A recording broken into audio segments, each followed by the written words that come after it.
اعوذ باللہ من الشیطان الرجیم بسم اللہ الرحمن الرحیم الحمد للہ رب العالمین والصلاة والسلام علی سید المرسلین ومن سار علی نہجہ الی یوم الدین اللہم صلی وسلم وبارک علی سیدنا وشفیعنا ومولانا وحبیبنا وراحت صدرنا ونور قلبنا مولانا محمد وعلى آله وصحبه وأزواجه وذرياته وأهل بيته أجمعين كلما ذكره الذاكرون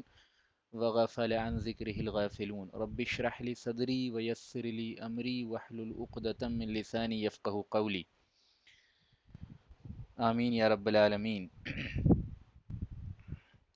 اسلامی تاریخ کے اور خاص طور پہ رسول اللہ صلی اللہ علیہ وسلم کی سیرت کی اسٹڈی کے سب سے اہم ترین مضامین کو اب ہم کور کر رہے ہیں۔ جیسے میں نے بتایا کہ سیرت کی یعنی سیرت کے مطالعے میں جو سب سے زیادہ اہم ٹاپکس ہیں یا اسلامی تاریخ میں جو سب سے زیادہ امپورٹنٹ ٹرننگ پوائنٹس ہیں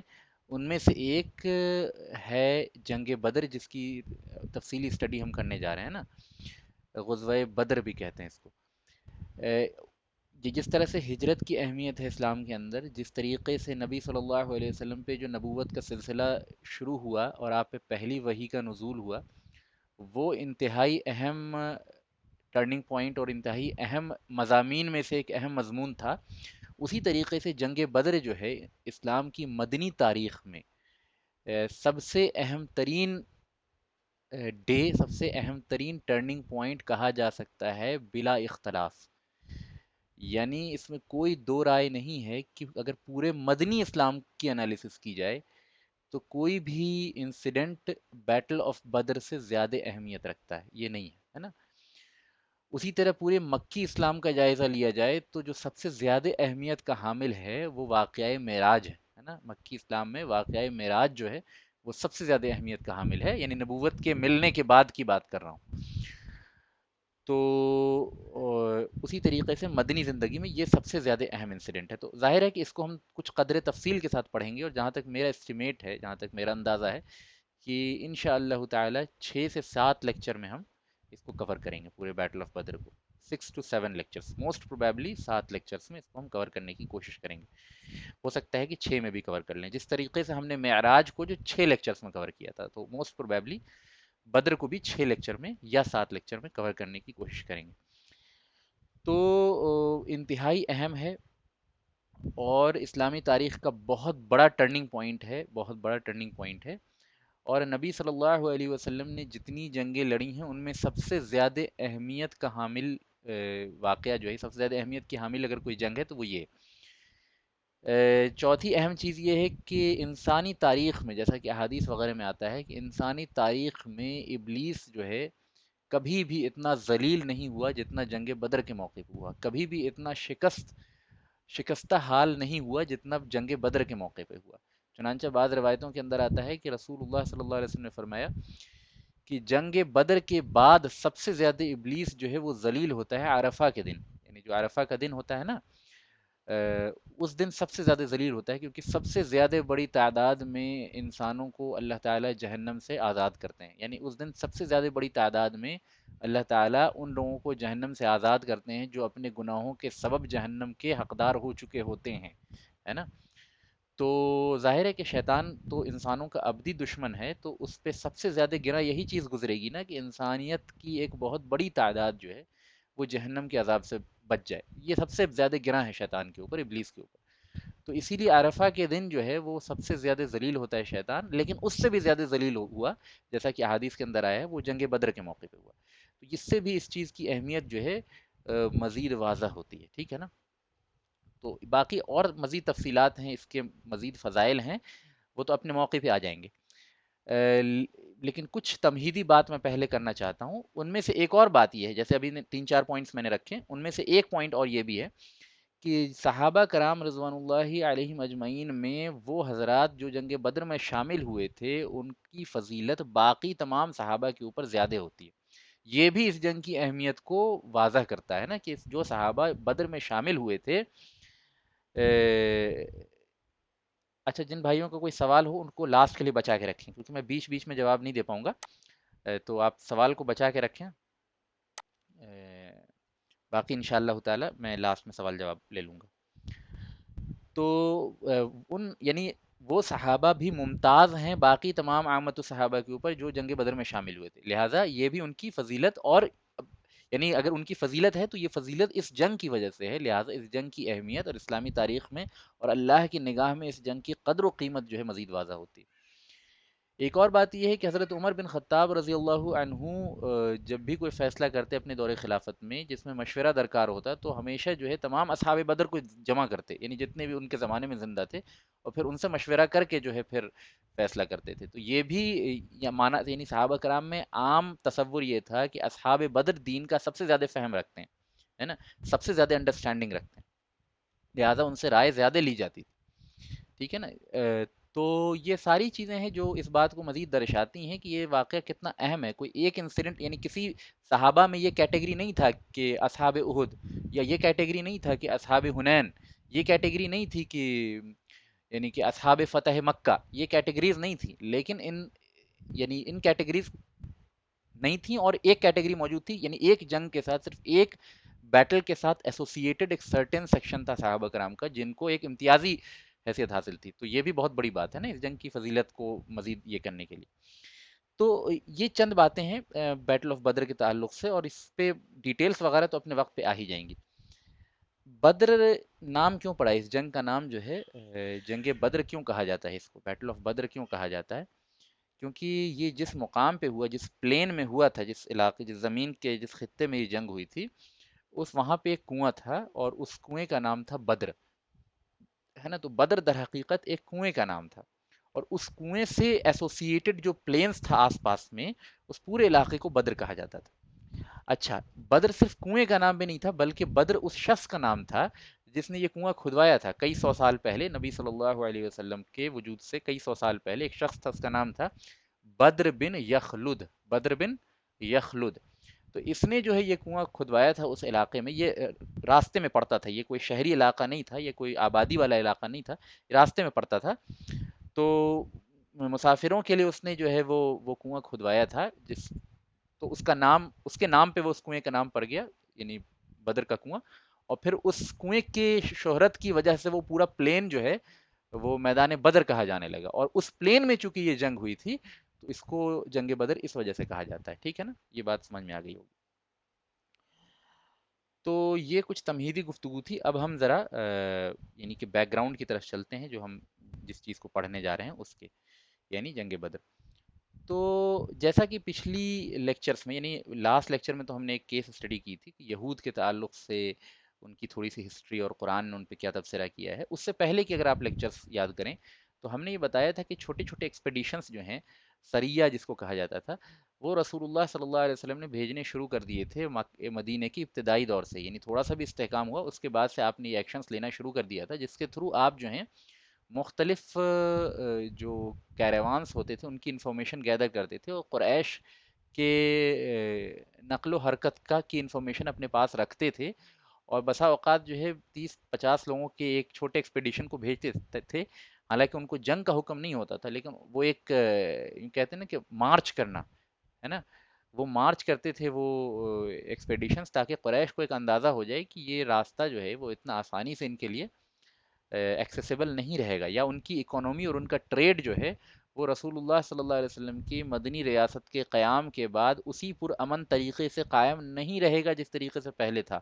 کیونکہ قریش نے اور اہل مکہ نے اہل ایمان پہ جو ظلم و ستم کیا، ان کے جو اموال چھینے، ان کی جو اولادوں کو قتل کیا، ان کے صحابہ کرام پہ جو ظلم و ستم کے پہاڑ ڈھائے، ان سب کے بعد اب ایسا نہیں ہوگا کہ یہ سارے ظلم کرنے کے بعد وہ ان آنسرڈ وے میں اپنی اکانومی کو فلرش کرتے رہیں گے، وہ ان آنسرڈ وے میں اپنے ٹریڈ کو جاری رکھیں گے. لہٰذا ایک مضبوط لیڈر کی طرح نبی صلی اللہ علیہ وسلم نے سلولی بٹ شیورلی یہ میسج دینا چاہا قریش کو کہ یہ جو ٹریڈ روٹس ہیں they are not going to be safe, ہے نا. اور قریش اپنی تمام بدماشی اور یعنی ظلم و ستم کے بعد بھی امن و امان کے ساتھ اپنی معیشت اور اپنی اکانومی کو فلرش نہیں کرا سکتے. یعنی they have to be answerable to Muslims, they have to be answerable to those جن کے ساتھ انہوں نے ظلم کیا ہے، جن کو ان کے گھروں سے نکالا ہے، جن کے اموال کو لوٹے ہیں انہوں نے، ہے نا. تو ان پرپز کو نگاہ میں رکھتے ہوئے سلولی بٹ شیورلی رسول اللہ صلی اللہ علیہ وسلم یہ میسج دینا چاہتے تھے، اور اسی کی وجہ سے مختلف ایکسپیڈیشنز چھوٹے چھوٹے بھیجے، اور کاروانس وغیرہ کے سامنے چھوٹی چھوٹی اسکرمشز، چھوٹی چھوٹی جھڑپ جو ہے وہ ہوتی رہیں، حالانکہ کوئی جنگ کی نوبت نہیں آئی۔ پھر میں نے بتایا کہ اس میں کئی ایکسپیڈیشن ایسے بھی تھے جو بظاہر جس مقصد کے لیے بھیجے گئے تھے اس میں کامیاب نہیں ہوئے، تو یہ اس سے یہ مقصود تھا کہ دنیا کے اندر سرٹین چیزیں کچھ پروسیس کے تحت ہی ہوتی ہیں، اس کا وہ پروسیس ہی اللہ تعالیٰ کی طرف سے آزمائش ہوتا ہے۔ اگر وہ پروسیس کے بجائے اللہ تعالیٰ چاہیں تو ایک لمحے میں اللہ تعالیٰ کے لفظ کن سے جو ہے وہ تمام کی تمام خیر کی چیزیں دنیا میں نافذ ہو جائیں اور تمام شر کا خاتمہ ہو جائے، لیکن اللہ تعالیٰ نے اپنے رسول کے ذریعے بھی جو ہے، اپنے نبی کے ذریعے بھی کوشش اور جد و جہد کے ذریعے یہ ثابت کیا اور امت کے اوپر حجت قائم کی کہ دنیا کے اندر چیزوں کے وقوع پذیر ہونے کی ایک سنت الہی ہے، ایک اللہ تعالیٰ کا وے ہے، ایک اللہ تعالیٰ کا ٹریڈیشن ہے،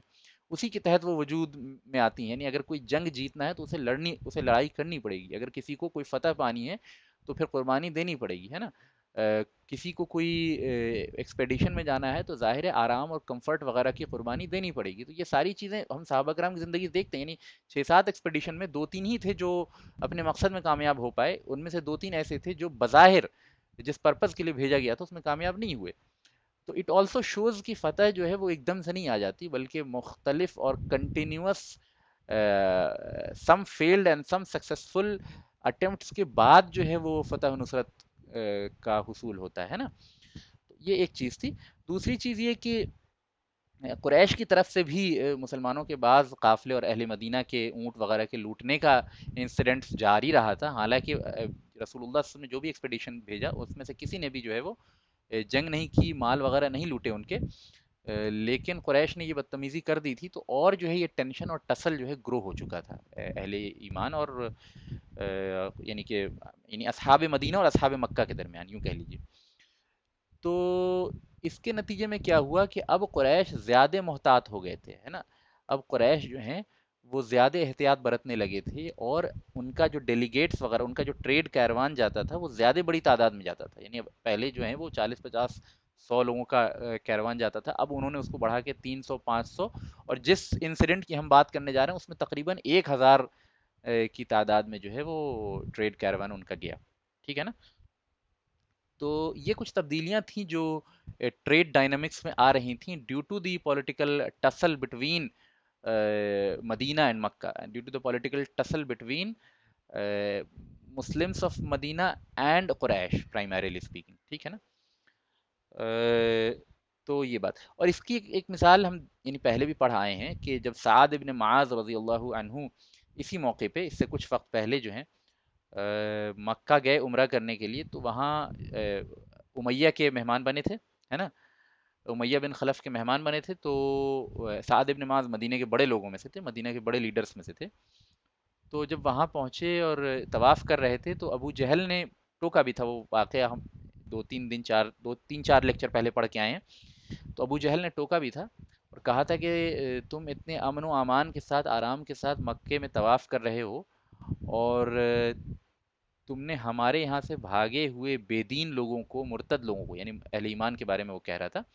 کہ پناہ دے رکھی ہے، اور تم یہ سمجھتے ہو کہ تم ان کی مدد کر رہے ہو، ٹھیک ہے؟ اگر تم اب امیہ بن خلف کے مہمان نہیں ہوتے تو میں لازماً جو ہے وہ یعنی کہ تم کو اس حال میں یہاں سے بھیجتا کہ تم عمرہ نہیں کر سکتے تھے، تم پہ لازماً جو ہے وہ جو تم نے سپورٹ کیا ہے ہمارے یہاں سے بھاگے ہوئے لوگوں کی، اس کی سزا تم کو یہاں بھگتنی پڑتی اور جواب دہی ہونی پڑتی، اور تم جو ہے امن و امان کے ساتھ اپنے قبیلے میں واپس نہیں جا پاتے، اور میں تمہارے پورے قبیلے کو جو ہے بین کر دیتا عمرہ کرنے سے مکے میں۔ تو اس پہ سعد ابن معاذ نے جواب یہ دیا تھا کہ اگر تم نے ایسا کیا تو میں اللہ کی قسم وہ کام کروں گا جو تمہیں اس سے زیادہ ناگوار ہوگا، یعنی میں تمہارا جو راستہ ہے ٹریڈ کا مدینے سے جو گزرتا ہے، اس میں سے ایک اونٹ بھی تمہارا گزر نہیں پائے گا اس علاقے سے ہماری پرمیشن کے بغیر۔ تو پتہ یہ چلا کہ عرب میں یہ دستور تھا کہ، اور عرب میں ہی نہیں پوری دنیا کے اندر ہمیشہ سے ٹریڈ روٹس کے اوپر مونوپولی کا دستور رہا ہے، یعنی جو لوگ بھی ہسٹری پڑھتے ہیں اسپیشلی 17 سینچری میں جب سی روٹ کے تھرو جو ہے ٹریڈز وغیرہ کافی بڑھ گئے، تو جن یعنی کہ سمندر کے جن خطوں پہ جن حکومتوں کا قبضہ ہوتا تھا وہ یا تو پھر ٹول لیتے تھے دوسرے یعنی جو دوسرے اقوام دوسری نیشنلٹی کے وہاں پر سے ٹریڈ یعنی کہ فیری وغیرہ گزرتی تھی، ان سے یا تو ٹول لیتے تھے یا پھر جو ہے وہ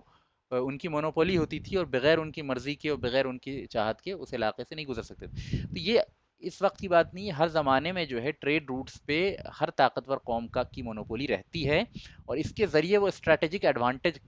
حاصل کرتے ہیں دوسری اقوام کے اوپر بنا جنگ لڑے ہوئے. تو اکنامک امبارگو ہو یا اکنامک بلاکیج ہو، اگر صحیح طریقے سے کیا جائے، صحیح مورل پرنسپل کے تحت کیا جائے، تو یہ وار کو سرٹن ٹائمز میں یعنی بنا لوگوں کی خونریزی کیے ہوئے بھی مقاصد کے حصول میں بہت کارگر ثابت ہوتا ہے نا. اور جنگ میں جو لوگ مارے جاتے ہیں اس کے مقابلے میں اس کے ذریعے اسٹریٹجکلی اسپیکنگ پولیٹیکل باڈیز کے اوپر پریشر بنایا جاتا ہے اور پھر اپنی باتیں منوائی جاتی ہیں. یہ ہر زمانے میں ہوتا ہے. تو نبی صلی اللہ علیہ وسلم نے بھی عقل مندی کے ساتھ اس چیز کو اختیار کیا کہ وہ روٹ جو ہے نا وہ ان کے لیے ایک ایڈوانٹیج کا سبب ہو جائے. اب جو ہم بات کرنے والے ہیں، اب ہم دھیرے دھیرے بیٹل آف بدر کی طرف آ رہے ہیں. تو جی، تو جیسا کہ آپ جانتے ہیں کہ رسول اللہ صلی اللہ علیہ وسلم خاموشی سے مدینے میں نہیں بیٹھے رہتے تھے، یعنی تمام چیزوں میں آپ بہت پرو ایکٹیولی انفارمیشن سیکھ کرتے تھے. تو ہمیشہ صحابہ کرام کا کچھ نہ کچھ دستہ جو ہے وہ قریش کے قافلوں وغیرہ کی انفارمیشن لا کے آپ کے پاس دیتا رہتا تھا.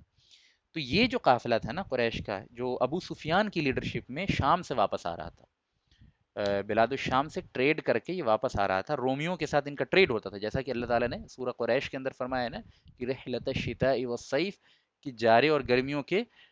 سفر جو قریش کے ہوا کرتے تھے، جو حضرت ہاشم کے دور میں شروع ہوا تھا پرائمریلی اسپیکنگ. اور وہ سفر بھی جو ہے نا وہ آئیڈیا رسول اللہ صلی اللہ علیہ وسلم کے پردادے کا تھا. تو ایک طرف سے دیکھا جائے تو یہ ٹریڈ روٹ کو انوینٹ کرنا اور یہ ٹریڈ روٹ کے ذریعے قریش کو پراسپیرس بنانا، یہ بھی رسول اللہ صلی اللہ علیہ وسلم کے پردادے کا ہی احسان تھا پورے قریش کے اوپر. اور ایک اعتبار سے ایک اس انوینشن اور اس ٹریڈ اسکیم کی یوں کہہ لیجیے کہ فطری وراثت، فطری وارث جو ہیں رسول اللہ صلی اللہ علیہ وسلم تھے. کیوں؟ کیونکہ قریش تو بھوکے مرتے تھے نا. آپ کو یعنی اگر آپ کو یاد ہو، بالکل ابتدائی لیکچرز میں نے بتایا تھا کہ کس طرح سے حضرت ہاشم نے تدبیریں کر کر کے یہ سفر سٹارٹ کرایا تھا کہ یمن سے ٹریڈ کریں گے اور جو ہندوستان وغیرہ سے آنے والے مسالے وغیرہ ہیں وہ یمن سے اٹھائیں گے اور اس کو پھر جو ہے وہ وہاں پہنچائیں گے، اور پھر چائنا سے آنے والا سلک بھی جو ہے یمن سے اٹھائیں گے اور پھر اس کو جو ہے روم میں پہنچائیں گے، اور روم سے آنے والا سامان جو ہے وہ ہم یمن پہنچائیں گے جو پھر چائنا اور ہندوستان جائے گا. تو اس طریقے سے پورا انہوں نے یعنی کہ ٹریڈ پاتھ ویز وغیرہ ڈیزائن کیا تھا، اور اس کے تھرو جو ہے قریش میں بہت پراسپیرٹی بڑھی تھی. اور اللہ تعالیٰ نے یعنی یہ اسکیم سجھائی کس نے؟ ہاشم کو، اللہ تعالیٰ نے. تو اس کو بطور احسان اللہ تعالیٰ نے سورہ قریش کے اندر بیان کیا ہے کہ لِإِلَافِ قریش إِلَافِهِمْ رِحْلَةَ الشِّتَاءِ وَالصَّيْفِ. تو گویا ایک اعتبار سے یہ ٹریڈ اسکیم پوری کی پوری نبی صلی اللہ علیہ وسلم کی ہی تھی اگر انڈائریکٹلی دیکھا جائے تو، کیونکہ ان کے پردادا کی ہی ڈیزائن کی ہوئی تھی. قریش اس سے فائدہ اٹھا رہے تھے. ایک تو یہ ریزن تھا. دوسری چیز، قریش کے پورے قافلے کے اندر پرائمریلی اسپیکنگ دوبارہ پراسپیرٹی بڑھی تب جب انہوں نے مسلمانوں کی ایک عظیم تعداد کا مال ہڑپ لیا. کیونکہ جب یہ ہجرت کر رہے تھے مسلمان تو چھپ کے کر رہے تھے، خاموشی سے کر رہے تھے. اب ظاہر ہے خاموشی سے کر رہے تھے تو اپنا تمام مال تو نہیں لے جا رہے تھے نا. جو لوگ سکسیسفلی خاموشی سے ہجرت کر رہے تھے وہ کچھ یعنی بس گزر بسر کے لائق سامان لے جا رہے تھے، باقی مکہ میں چھوڑ کے جا رہے تھے. جن لوگوں کو قریش پکڑ لیتے تھے ان میں بعض کے سامنے یہ تجویز رکھتے تھے کہ تم اپنا سارا مال ہمیں دے دو تو ہم جانے دیں گے، جیسے صہیب رومی رضی اللہ عنہ کا واقعہ آتا ہے. اسی طریقے سے بعض لوگوں کے مکانات ہڑپ لیتے تھے، بعض کے جو ہے پورے کے پورے سارے اونٹ اور پورا یوں کہہ لیجیے کہ ریوڑ جس کو کہتے ہیں اس کو ہڑپ لیتے تھے. پھر بعض کے پاس جو ہے وہ سونے وغیرہ کی کچھ کان ہوتی تھی وہ اس کو ہڑپ لیتے تھے. اس طریقے سے جو قریش کو دوبارہ پراسپیرٹی حاصل ہوئی اور دوبارہ جو وہ بہت ویلدی ہو گئے، وہ تب ہوا جب یعنی صحابہ کرام ہجرت کر کے مکے سے مدینہ آ گئے. تو جو یہ قافلہ تھا اور قریش کا ٹریڈ جو تھا مزید گرو کر گیا، اور ان کی یعنی ظاہر ہے ٹریڈ گرو کیا تو پروٹیکشن کے لیے زیادہ لوگ ہوئے. تو ہزار ہزار کی تعداد میں اب یہ قافلہ سفر کیا کرتا تھا. رسول اللہ صلی اللہ علیہ وسلم کو اپنے ظاہر ہے کہ اپنے جاسوس کے ذریعے خبر ملی کہ قریش کا قافلہ ابو سفیان کی لیڈرشپ میں گزر رہا ہے، اب گزرنے والا ہے ادھر سے. تو اور نبی صلی اللہ علیہ وسلم نے اسٹیمیٹ کیا مشورہ کر کے 2-3 لوگوں سے کہ کتنے وقت میں یہ یہاں پہنچے گا. تو اس طریقے سے یہ بات سمجھ میں آئی، جیسا صحیح مسلم وغیرہ کی روایت میں آتا ہے کہ یہ قافلہ جو ہے بہت جلدی پہنچ جائے گا، اور اگر صحابہ کرام میں یہ عام اعلان کر دیا جائے کہ ہم لوگ جو ہیں فلاں قافلے پہ حملہ آور ہونے جا رہے ہیں، تو اس کے سبب جو ہے تاخیر کی امید ہے، تاخیر ہو سکتی ہے۔ دوسری چیز یہ کہ بات ادھر سے ادھر ہو جائے گی، ہر انسان جو ہے بات کو مخفی رکھنے کی صلاحیت نہیں رکھتا، یہ بھی بہت اہم بات ہے، یہ بہت ضروری بات ہے۔ یعنی نبی صلی اللہ علیہ وسلم کی لیڈرشپ اسکل میں ہم دیکھتے ہیں کہ آپ صلی اللہ علیہ وسلم اپنے ہر ایکشن کو ہر کسی کو نہیں بتاتے تھے، اور لیڈر کے لیے ضروری نہیں ہے کہ اپنے ہر ایکشن کو ہر کسی کو بتاتا پھرے، پھر تو وہ بہت سی افیکٹو کام جو ہے وہ کر ہی نہیں پائے گا، ٹھیک ہے؟ نہیں لیڈر آنسریبل ہے ہر انڈیویجول کو اپنے تمام پلان اور تمام جو ہے وہ پالیسیز کو ایکسپلین کرتا پھرے، تو پھر تو وہ کوئی کام ہی نہیں کر سکتا ہے، ٹھیک ہے نا؟ تو اور لیڈر بنتے ہی ہیں جو ایکسٹرا آرڈینری لوگ ہوتے ہیں، جو عام لوگ لیڈر نہیں ہوتے، ایکسٹرا آرڈینری صلاحیت کے حامل لوگ ہوتے ہیں، وہی سکسیسفل لیڈر ہوتے ہیں۔ اور وہ ظاہر ہے کہ وہ عوام سے زیادہ تیز سوچتے ہیں، زیادہ دور تک سوچتے ہیں، اور عوام کو اگر وہی بات سمجھانے کو، یعنی اگر یہ لیڈر کے اوپر اس بات کو واجب کر دیا جائے کہ ہر ایکشن کو اپنی عوام کو سمجھانا ہے، تو عوام کی ذہنی سطح اتنی نہیں ہوتی جو افیکٹو لیڈرز کی ہوتی ہے نا؟ خاص طور پہ اللہ کے نبی اگر وہ ہر چیز سمجھانے لگ جائیں عوام کو، تو ایکشن تو کبھی لے ہی نہیں پائیں گے۔ تو اسی لیے ہم نبی صلی اللہ علیہ وسلم کی اسوہ حسنہ سے دیکھتے ہیں کہ آپ ہمیشہ ہر کچھ ہر کسی کو نہیں بتایا کرتے، یعنی ہر انسان جو ہے اس بات کا تحمل نہیں رکھتا کہ وہ ہر بات کو مخفی طور پہ سمجھ سکے، اور کتنی بات چھپانی ہے، کتنی ظاہر کرنی ہے، کتنی عوام کے سامنے بیان کرنی ہے، کتنی نہیں کرنی ہے، ان سب کی سمجھ ہو۔ اس معاملے میں رسول اللہ صلی اللہ علیہ وسلم، ظاہر ہے کہ آپ کا کوئی مقابلہ نہیں ہے، لیکن آپ کے بہت قریبی چند لوگ تھے، جیسے ابو بکر صدیق رضی اللہ عنہ ہو گئے، عمر رضی اللہ عنہ ہو گئے، عثمان رضی اللہ عنہ ہو گئے، علی رضی اللہ عنہ ہو گئے، اور چند اور جو یعنی سعد ابن معاذ ہو گئے مدینے کے، یعنی گنے چنے جو 15-20 لوگ تھے، وہ بہت ہی قریبی تھے اور انتہائی ذہین قسم کے لوگ تھے، ان کو آپ بتایا کرتے تھے۔ اس موقع پہ رسول اللہ صلی اللہ علیہ وسلم نے کسی کو کچھ بھی نہیں بتایا۔ سب سے پہلے صحیح مسلم وغیرہ کی روایت میں آتا ہے کہ نبی صلی اللہ علیہ وسلم نے یہ نہیں بتایا کہ کہاں جانے کا ارادہ ہے۔ آپ مسجد میں پہنچے اور کہا کہ ایک ایک غرض سے ہمیں جانا ہے، ایک قافلے کی طرف ہمیں جانا ہے، اور جس کا جانور تیار ہے وہ ہمارے ساتھ اسی وقت مسجد سے نکل جائے۔ یعنی آپ صلی اللہ علیہ وسلم نے جلدی کی، اور اتنی جلدی کی کہ بعض صحابہ نے پوچھا کہ اللہ کے رسول ہمارا جانور فلاں مقام پہ چڑھ رہا ہے، ہم جلدی سے جا کے اپنے جانور کو لے آتے ہیں تاکہ ہم بھی قافلے میں شامل ہو جائیں، تو آپ نے منع کر دیا، نہیں۔ فرمایا جس کا جانور اس وقت، جس کے گھوڑے، جس کا اونٹ اس وقت موجود ہے مسجد کے باہر، بس وہی میرے ساتھ جائے گا۔ اتنی جلدی تھی، اور بسا اوقات جب جلدی ہو تو اس کے حساب سے ایکشن لینا چاہیے، ہے نا؟ انسان ہمیشہ ایک طریقے کا ایکشن نہیں لے سکتا کہ ہمیشہ انسان کھڑا ہو ہر ایکسپیڈیشن سے پہلے، ہر انڈیویجول سے رائے مانگے، اور پھر ہر انڈیویجول کو کہے کہ ہاں you have 2 hours to do the preparation. Practical life میں ہمیشہ ایسی آئیڈیل سچویشن نہیں ہوتی، اور جو شخص ایسا کرے گا کبھی بھی افیکٹو لیڈر نہیں ہوگا۔ افیکٹو لیڈر وہ ہوتا ہے جو اپنے طور طریقے میں، اپنے اقدامات میں، اپنے ایکشنز میں سچویشن کے حساب سے تبدیلی کرنا جانتا ہو۔ اگر وہ سچویشن کے حساب سے اپنے آپ کو ماؤلڈ کر کے افیکٹو رزلٹ حاصل نہیں کر سکتا ہے، تو ویسا انسان جو ہے روٹین والا بندہ ہو سکتا ہے، ویسا انسان جو ہے وہ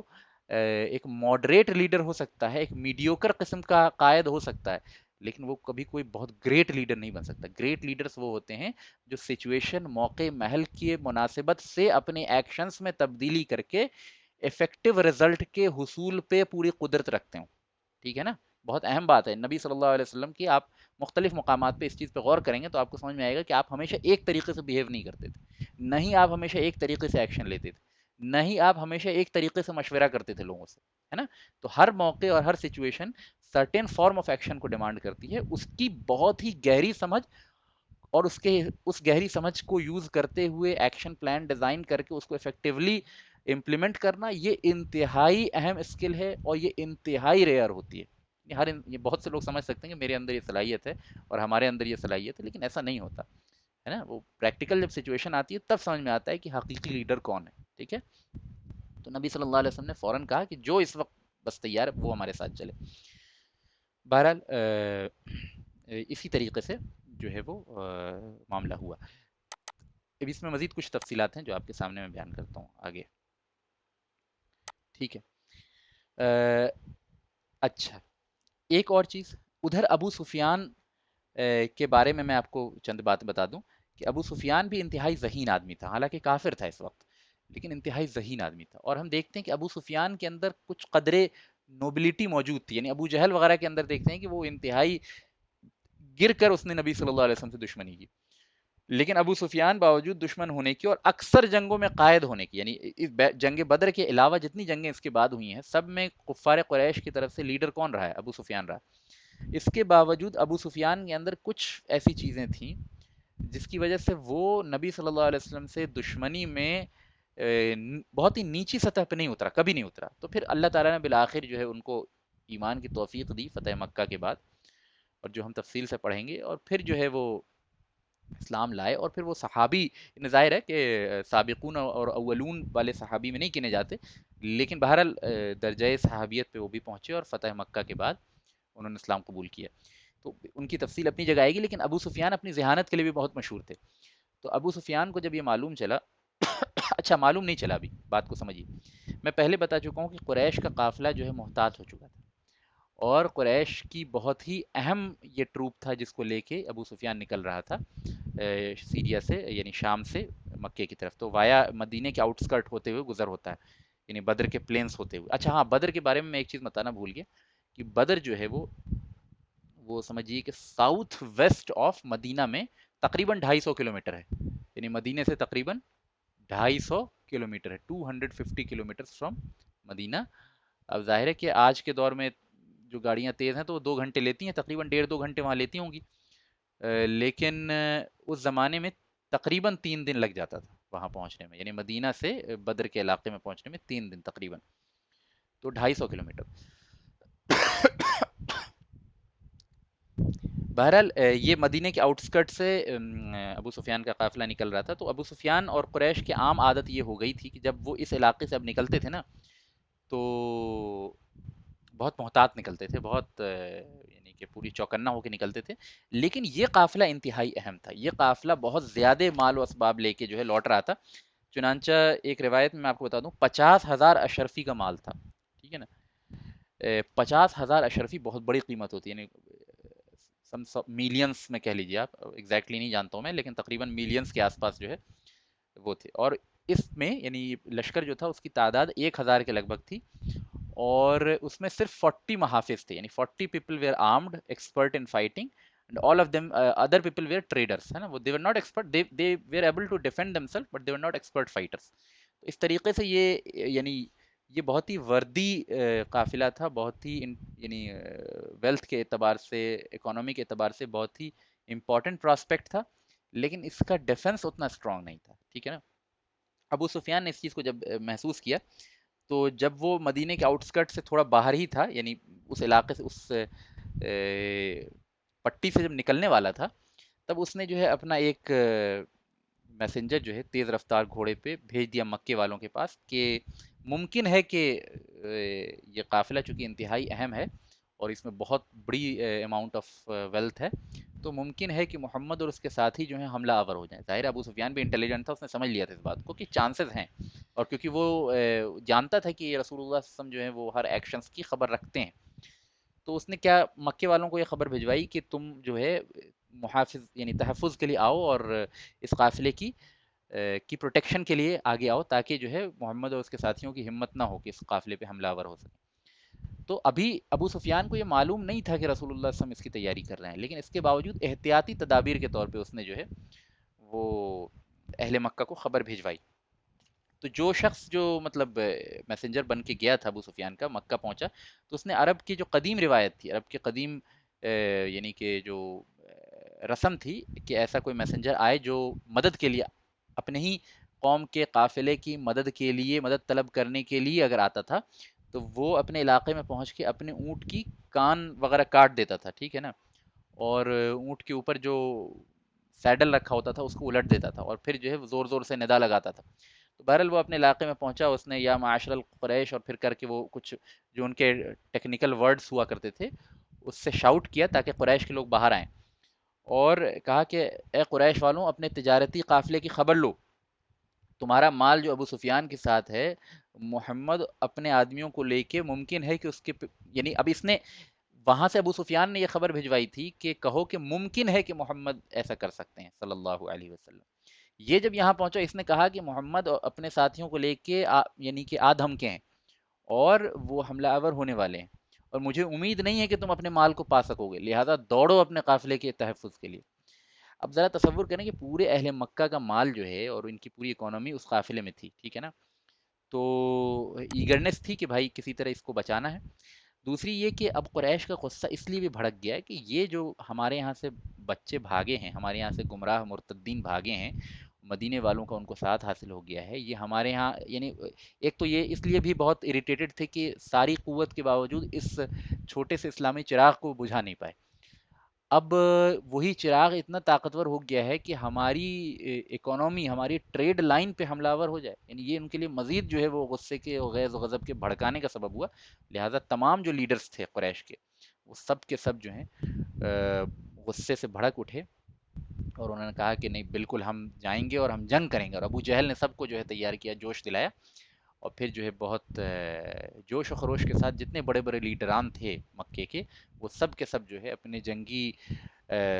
ساز و سامان کے ساتھ جو ہے نکلے۔ اب ان کی جو تیاریاں ہیں، ان کا جو طور طریقہ ہے جنگ کا، اس پہ ہم بعد میں بات کریں گے۔ ابھی چونکہ وہ نیکسٹ لیکچر میں ہم پھر یہ بتائیں گے کہ اہل مکہ کس طرح تیاری کر کے آگے آئے اور کہاں پہ قافلوں کی مٹ بھیڑ ہوئی، وہ انشاءاللہ نیکسٹ لیکچر میں کور کریں گے۔ اب واپس ہم چلتے ہیں مدینے کے اندر،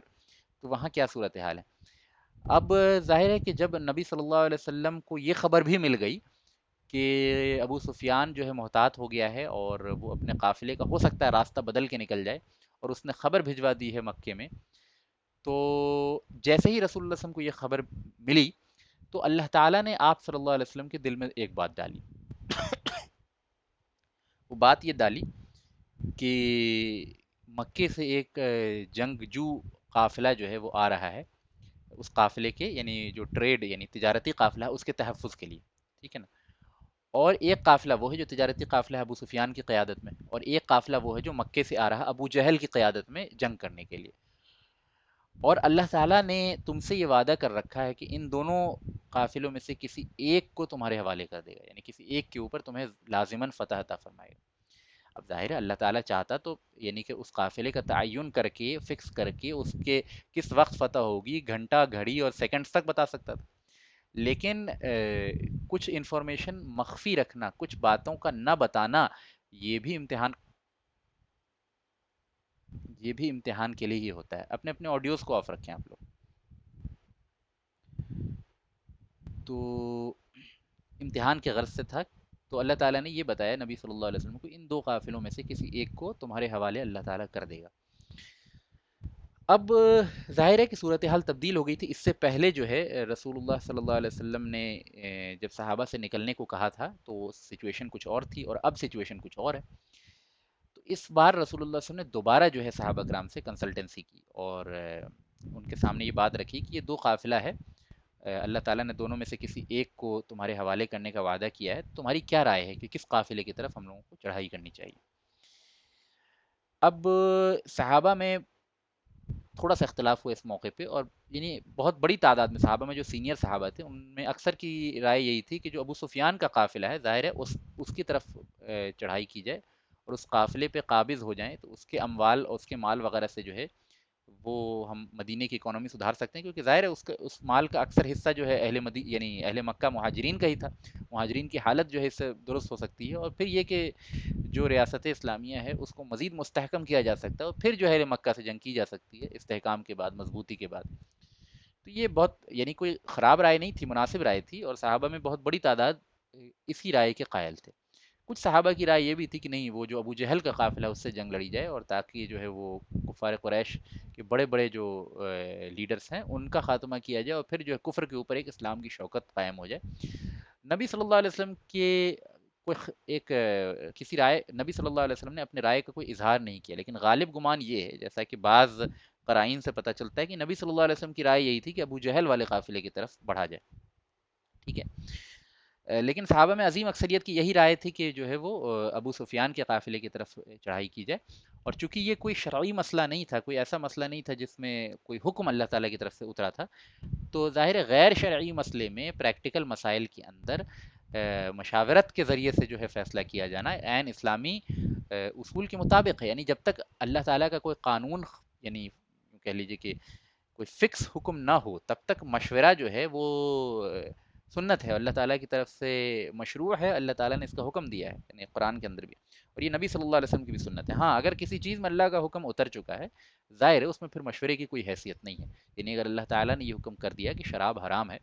تو اب ریاست اسلامیہ میں شراب بکے گی کہ نہیں بکے گی، اس میں کسی سے مشورہ نہیں لیا جائے گا، یعنی اگر تمام لوگ بھی اس کے مخالف ہو جائیں تو بھی شراب نہیں بکے گی، ہے نا؟ یعنی رائے کی اہمیت تب ہے جب باری تعالیٰ کی طرف سے کوئی حکم نازل نہ ہوا ہو، ہے نا؟ اور اگر کوئی حکم نازل ہو گیا تو پھر انسانی رائے، مجموعی رائے کی بھی کوئی اہمیت نہیں، یعنی صفر ہے، انسان کی تمام انسانوں کی رائے بھی اگر اس کے مخالف ہو جائے جو باری تعالیٰ کا حکم ہے، تو پھر اس کی حیثیت صفر کسی۔ لیکن ہاں اگر اللہ تعالیٰ کا کوئی حکم نہیں ہے کسی خاص موقع اور کسی خاص سچویشن کے لیے، تو پھر اس میں جو ہے مشاورت اہمیت رکھتی ہے، اور اتنی اہمیت رکھتی ہے کہ سب سے زیادہ حق تھا نا نبی صلی اللہ علیہ وسلم کو کہ بغیر مشورے کے فیصلہ کر لیتے، یعنی ہم اور ہماری اور آپ کی تو کوئی بساط ہی نہیں ہے، کوئی حیثیت ہی نہیں ہے، نہ کوئی علمی مقام ہے، یعنی نبی صلی اللہ علیہ وسلم کے کا جو علمی گہرائی ہے اور آپ کی جو سمجھداری ہے اور آپ کی جو ہوش مندی ہے، اس کا مقابلہ کسی دوسرے سے کیا جا سکتا ہے کیا؟ نہیں کیا جا سکتا، یعنی آپ سب سے زیادہ اس بات کے حقدار تھے کہ کسی سے مشورہ نہیں کرتے اور خود فیصلہ کرتے، اور اگر آپ ایسا کرتے تو بالکل حق پہ ہوتے اور بالکل صحیح فیصلہ کرتے۔ لیکن اس کے باوجود ہم دیکھتے ہیں کہ ایسے مسائل جس میں شرعی حکم نازل نہیں ہوا تھا، اس میں نبی صلی اللہ علیہ وسلم عامت الصحابہ سے مشورہ کیا کرتے تھے، اور قرآن نے اس بات کا حکم دیا۔ تو اس سے بھی مشورے کی اہمیت سمجھ میں آتی ہے کہ اگر نبی صلی اللہ علیہ وسلم صحابہ سے مشورہ کر سکتے ہیں، تو ہم اور آپ زیادہ مستحق ہیں، زیادہ یعنی محتاج ہیں کہ ذی علم لوگوں سے مشورہ کیا کریں، ہے نا؟ ٹھیک ہے، ایسے مسائل میں جن میں ظاہراً کوئی شرعی حکم موجود نہیں ہے، ٹھیک ہے؟ تو اب اس موقع پہ صحابہ کرام سے نبی صلی اللہ علیہ وسلم نے مشاورت کی اور جاننا چاہا کہ تمہاری رائے کیا ہے اس تعلق سے۔ تو یہ اس طریقے سے دو دو رائے جو ہے وہ قائم ہوئی۔ بعض نے کہا کہ جو ہے وہ ہم تو مطلب یعنی جنگ ہی کرتے ہیں ابو جہل کے قافلے کے ساتھ، اور جو میجر چنک تھا صحابہ کرام کا، اس نے کہا کہ ابو سفیان۔ تو بہرحال یہ لوگ ابو سفیان کے تعاقب میں نکلے، لیکن اس سے مشورے کے جو مشورے کی مجلس تھی اس کے بارے میں چند باتیں آپ کے سامنے رکھ دوں، جیسے کہ نبی صلی اللہ علیہ وسلم نے جب انصار و مہاجرین کو جمع کیا اور ان کے سامنے پوری سچویشن رکھی، تو مشورے کے لیے پوچھا، تو بہت سارے مہاجرین کھڑے ہوئے اور سب نے کہا کہ اللہ کے رسول صلی اللہ علیہ وسلم، ہم آپ کے لیے جان دینے کو تیار ہیں اور ہم آپ کے حکم پہ جو ہے وہ فدا ہونے کو تیار ہیں۔ چنانچہ ایک روایت میں آتا ہے مقداد بن عمر جو مہاجر ہیں، انہوں نے کہا کہ اللہ کے رسول صلی اللہ علیہ وسلم، اللہ آپ کا جدھر جی چاہتا ہے، آپ کا رب جدھر آپ کو حکم دیتا ہے آپ ادھر جائیں، ہم آپ کے ساتھ ہیں جس طرف بھی آپ جائیں گے، ہم بنی اسرائیل کی طرح یہ کہنے والے نہیں ہیں کہ تم جاؤ اور تمہارا خدا جاؤ، بلکہ ہم آپ کے دائیں سے بھی لڑیں گے، آپ کے بائیں سے بھی لڑیں گے، آپ کے آگے بھی لڑیں گے، آپ کے پیچھے بھی لڑیں گے، اور آپ کا تحفظ بھی کریں گے، اور آپ ہمارے ذریعے سے جو ہے اللہ تعالیٰ آپ کو انشاءاللہ، اللہ نے اگر چاہا تو فتح بھی نصیب کرے گا، لہٰذا آپ اپنی مرضی سے فیصلہ کریں، ہم بالکل تیار ہیں۔ پھر آپ نے دوبارہ جو ہے وہ مشورہ لوگوں سے پوچھا، تو دوسرے مہاجر صحابی کھڑے ہوئے اور انہوں نے بھی کچھ اچھی باتیں کہیں، پھر تیسرے نے کچھ اچھی باتیں کہیں، لیکن نبی صلی اللہ علیہ وسلم بار بار لوگوں سے رائے مانگ رہے تھے۔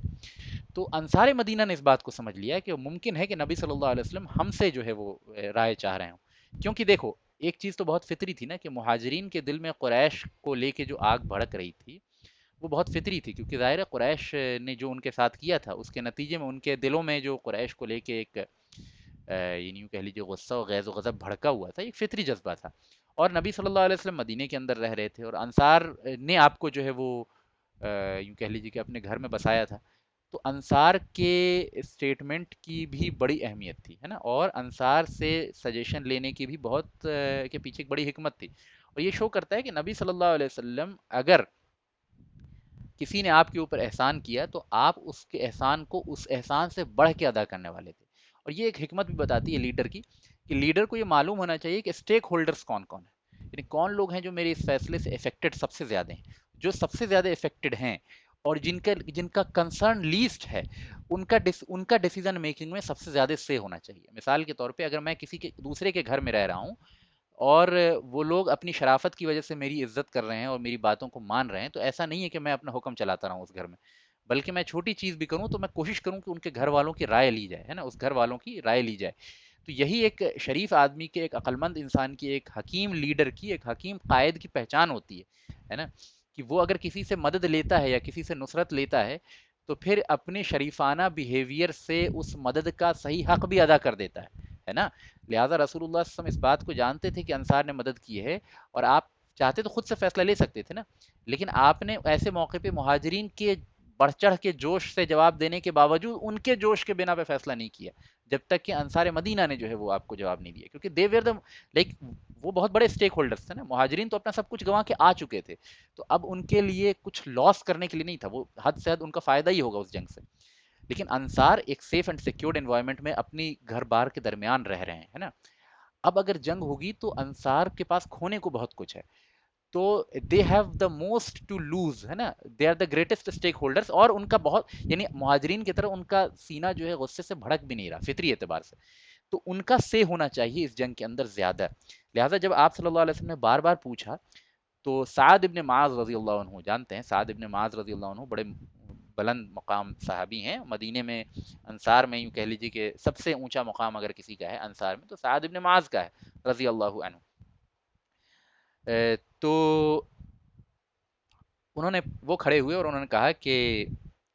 جی آواز سب لوگوں کے لیے کٹ گئی ہے یا بس آپ کے لیے کٹی؟ کہاں سے آواز کٹ گئی سب لوگوں کے لیے یہ بتا دیں، میری آواز آ رہی ہے آپ لوگوں کو؟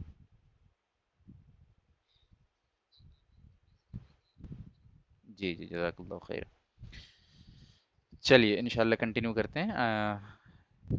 میوٹ میوٹ کر لیجیے آپ بھائی جنہوں نے بھی، ہاں ٹھیک ہے، جزاک اللہ خیر، ٹھیک ہے، تو سعد ابن معاذ رضی اللہ عنہ چونکہ انصار مدینہ کے بہت بڑے لوگوں میں سے تھے اور بہت بلند مقام صحابی تھے، تو انہوں نے وہ کھڑے ہوئے اور انہوں نے کہا کہ اللہ کے رسول غالباً آپ کا اشارہ جو ہے ہماری طرف ہے، یعنی آپ ہم سے جو ہے رائے لینا چاہتے ہیں، انصار مدینہ سے رائے لینا چاہتے ہیں، تو پھر انہوں نے کہا کہ ٹھیک ہے، پھر سعد بن معاذ نے بڑی خوبصورت بات کہی، کہا لقد آمنا بک وصدقناک وشہدنا ان ما جئت به هو الحق، اے اللہ کے رسول صلی اللہ علیہ وسلم ہم آپ پہ ایمان لائے ہیں اور آپ کی تصدیق کی ہے اور ہم نے اس بات کی گواہی دی ہے کہ آپ جس چیز کے ساتھ آئے ہیں وہ حق ہے، وَأَعْطَيْنَاكَ عُهُودَنَا وَمَوَاثِيقَنَا اور ہم نے آپ کو اپنے عہد دیے ہیں، یعنی اپنے عہد دیے ہیں اور اپنے مواثیق یعنی اپنی یوں کہہ لیجیے کہ ایلیجینس اور اپنی کریڈیبلٹی دی ہے آپ کو، ہے نا؟ کس بات کے اوپر؟ السمع والطاعت، یعنی اس بات کے اوپر کہ ہم آپ کی سنیں گے اور آپ کی اطاعت کریں گے، فعمزی یا رسول اللہ لما اردت فوالذی بعثک بالحق، کہ اے اللہ کے رسول صلی اللہ علیہ وسلم لہٰذا آپ جہاں کبھی ارادہ کرتے ہیں اس طرف چل لیں، اور اس ذات کی قسم جس نے آپ کو حق کے ساتھ مبعوث کیا ہے، لوس تعرضت بنا هذا البحر فخذته لخذناه معك، کہ اللہ کے رسول صلی اللہ علیہ وسلم اگر آپ ہمیں حکم دیں گے ہمارے ساتھ چلیں گے اور کسی سمندر اس سمندر میں اتر جائیں گے اور یہ حکم دیں گے کہ ہم بھی آپ کے پیچھے سمندر میں اتر جائیں تو اللہ کی قسم ہم سب سمندر میں اتر جائیں گے، ٹھیک ہے؟ معاکا آپ کے ساتھ سمندر میں اتر جائیں گے، وما نخلف منا رجل واحد اور ہم میں کا ایک شخص بھی آپ کے پیچھے نہیں رہے گا، یعنی ایک شخص بھی پیچھے نہیں ہٹے گا آپ کے اس حکم سے، یعنی اگر آپ یہ حکم دیں کہ چلتے چلتے ہم جو ہے وہ سمندر میں اتر جائیں اور سمندر میں اتر کے ہم سب ڈوب جائیں تو اللہ کی قسم ہم میں سے ایک شخص بھی پیچھے نہیں ہٹے گا اس آپ کے حکم سے،